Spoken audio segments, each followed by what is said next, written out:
My name is Sena Hughes. I am a senior here at Whitworth. I'll graduate in the spring.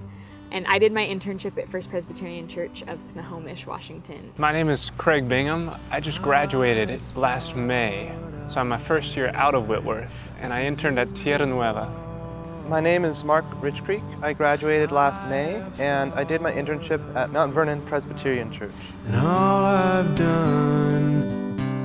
A lot of things. I did everything from help with children's ministry, youth ministry.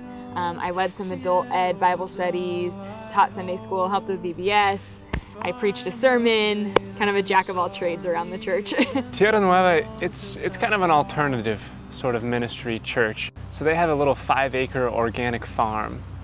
And my role was just to hang out, pull some weeds, plant vegetables. Their heart behind it is providing job opportunities. It's a place where you can fulfill community service hours. So we'd get a lot of different kinds of people volunteering and working at the farm. Whether that's my plan for next time. You have to be flexible and be able to adapt. You have to be genuinely concerned about the people and willing to hear their stories, hear their concerns, hear their excitements. Ministry is hard and certainly not glamorous, but it's necessary. It can sometimes seem easier to serve outside of a church in a nonprofit setting or a university setting, and those are really, really good things. But the church is Christ's body, and we need active, grounded people serving there. That ministry can be incredibly radical. In that radicalness of ministry, you need to invest your life in relationship, in giving, in a kind of incarnational presence. Just to lift it up or leave it behind. I found that it's messy, and in a way that's really beautiful, and you learn to love it, and you get to be part of something that's bigger than yourself. So I think my love for the church became more realistic. I got to disciple 3 or 4 guys, and they were older than me, but they were brand new Christians, coming from very different walks of life.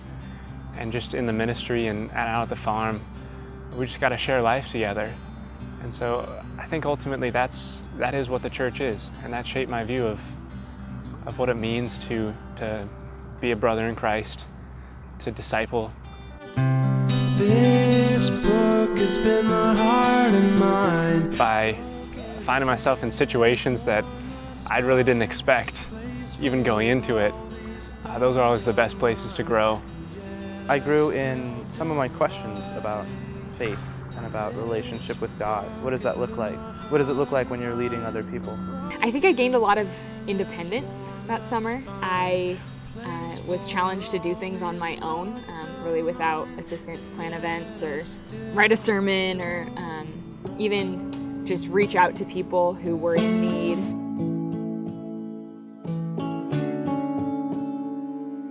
It really opened my eyes, broadened my perspective on what my calling could be. I don't know if it necessarily narrowed it down to, hey, I did this one thing and that's what I'm going to be doing for the rest of my life. But it broadened my understanding of ministry, of calling, and of the Christian faith. Helped me understand that I don't think I'm ready for pastoral ministry yet. And it was very much an opportunity for me to put into practice these things that I've been studying intellectually at Whitworth for the last 3 years. Seeds to be sown, God will demand for those. I would say if you are at all interested in going into ministry vocationally, whether in a church or in a parachurch organization or whatever it may be, I think this is a necessary experience. I think there's something invaluable about really jumping in, getting your hands dirty, being thrown in front of people, or teaching a Sunday school class, or serving in the community, learning the beauty of it and also the hard parts of it. I guess that's why we do internships, is just to get that experience. And Dark forsaking, life is waking, long to be poor, linger on earth no